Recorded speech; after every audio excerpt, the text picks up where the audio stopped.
cannot drive out darkness. Only light can do that. Hate cannot drive out hate. Only love can do that. Martin Luther King was a man with a pure mind, way ahead of his times. He was a man for civil rights, not only for his people, but for everyone. He was a man with a dream of equality. He showed that all men were clearly created equal, and he inspired me to show respect to everyone, not judging them by their skin color or their religion. Now you might be wondering why you should induct Martin Luther King to the World Hall of Fame. Well, the reasons are endless. He was born January 15th, 1929 in Atlanta, Georgia. He was the son of a minister, so he grew up in a holy household. Living in the South, he faced depression daily and realized how hurtful it was to everyone.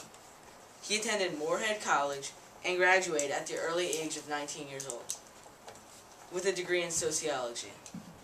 He found that soon he would find his place in the world. With the Jim Crow laws in place, African American citizens became second-hand citizens behind the whites. That meant they had different bathrooms, water fountains, and even had to give up their seats on the bus. Did this really seem fair to you? Well, it didn't seem fair to Martin Luther King Jr. either. Enough was enough, and soon the African American people, and with Martin Luther King ahead, decided to rebel. After a few famous incidents on the buses, they decided to do the Montgomery bus boycott.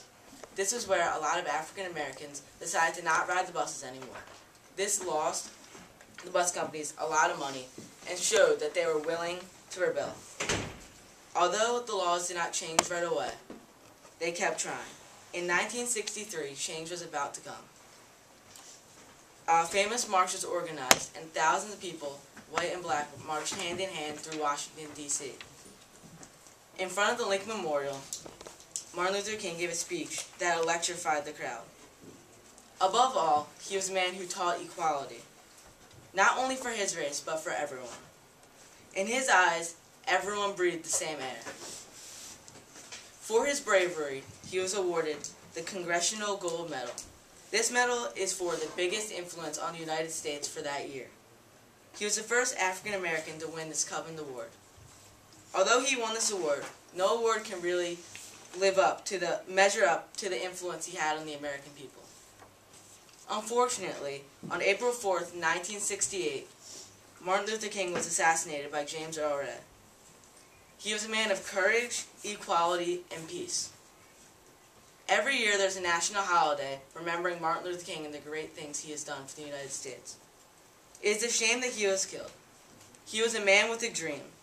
His speeches paralyzed audiences, and strength and dignity were his clothing.